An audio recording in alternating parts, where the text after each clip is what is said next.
Қайырлы таң, құрметті тыңдармандар. Таңғы аста таңғы жаңалықтарымызбен бөлісеміз. ақш дәмханасы арақашықтық сақтау үшін ерекше үстелдер ойлап тапты. Америка құрама штаттарындағы дәмханалардың бірі қонақтарының арақашықтық сақтауы үшін ерекше үстелдер ойлап тапты, деп хабарлады UPI. Үстел аяқтарында дөңгелектер бар. Ол дәмхана ішінде емін-еркін қозғалып жүруге мүмкіндік береді. Ал үстелді айнала қоршалған бампер адамдардың арақашықтық сақтауын қамтамасыз етеді. Мэриленд штатындағы бұл дәмхана пандемия кезінде ашылуға дайындалып жатыр. Әзірше ерекше үстелдерді оның қызметкерлері сынақтан өткізуде. Павлодар облысының бас санитар дәрігерінің қаулысымен өңірде сауда және ойын-сауық орталықтары ашылып жатыр, деп хабарлайды Спутник Қазақстан тілшісі.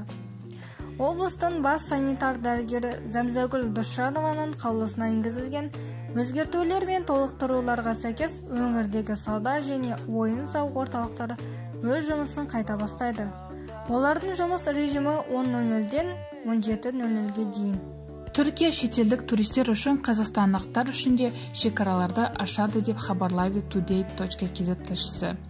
Түркия 31 мемлекеттің, соның ішінде Қазақстан, Өзбекстан, Әзербайжан, Грузия, Түркменстан, Ирак, Ливия, Греция, Украина, Ресей, Джибути, Алжир, Косово, Македония, Албания, Босния және Герцеговина, Румыния, Сербия, Болгария, Молдова, Сомали, Кувейт, Катар, Бахрейн, Оман, Германия, Ұлыбритания, Нидерланды, Пәкістан, Қырғызстан және Солтүстік Кипр Түрік Республикасы азаматтары да бар.